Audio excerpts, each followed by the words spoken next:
Hi there, I'm Dr. Sarah, staff veterinarian for Life's Abundance, and today Alma and I are on location at beautiful Devil's Backbone Open Space, and we are here today to talk about ticks.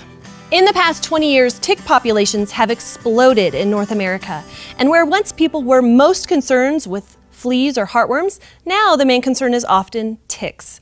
Whether it is due to climate change, people moving into areas previously uninhabited, or increased numbers of wildlife, the bottom line is that ticks are a problem in both urban and rural areas, and pet parents like you need to know how to protect yourself and your pet from these creatures.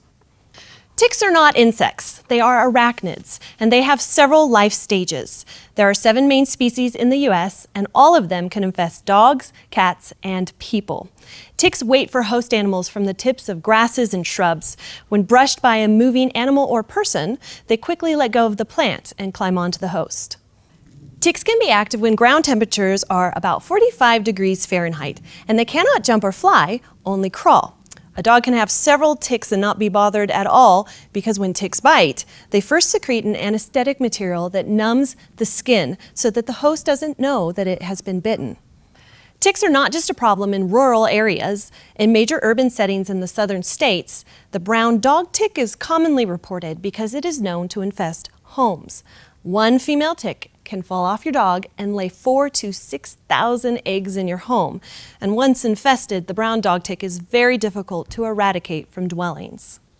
Ticks can also transmit diseases such as Rocky Mountain spotted fever, Lyme disease, and ehrlichiosis, and they could do so within 24 to 48 hours of biting the host. All of these factors are important reasons why it is important to prevent ticks before they ever have a chance to bite. If you take your dog to the woods, brushy areas, or hiking trails, you need to check your dog for ticks after you go hiking.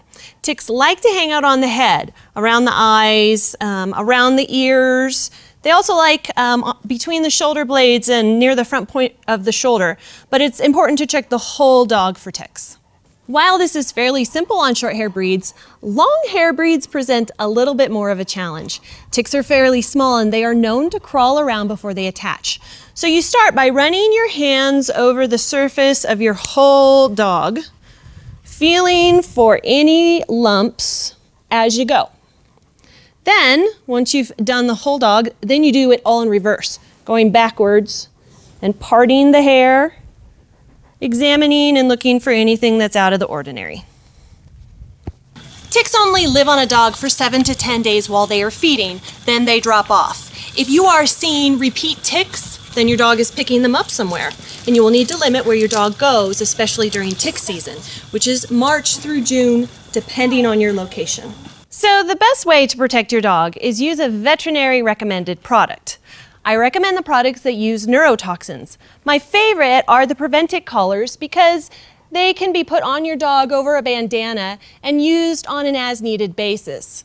Other products include monthly topicals, some oral medications, but your vet will be your best resource for determining which tick control products will be the most effective in your area. Please note that some tick products can be used on both dogs and cats, and some cannot. Most of the over-the-counter products are dog-specific and can be lethal to cats, and generally speaking, they are not as effective.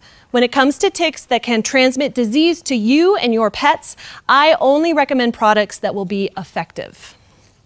If your pet acquires a tick, use a pair of fine-tipped tweezers to grab the tick by the head or the mouth parts right where they enter the skin, and without jerking or twisting, pull firmly and steadily directly outwards.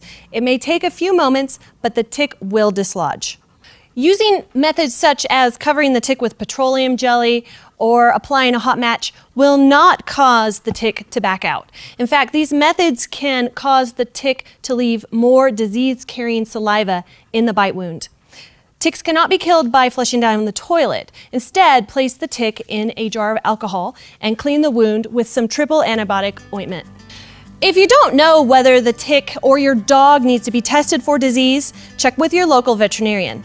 Again, he or she is the best resource for diseases that are endemic to your area. Hopefully this video helps you and your pet to stay tick-free this upcoming season.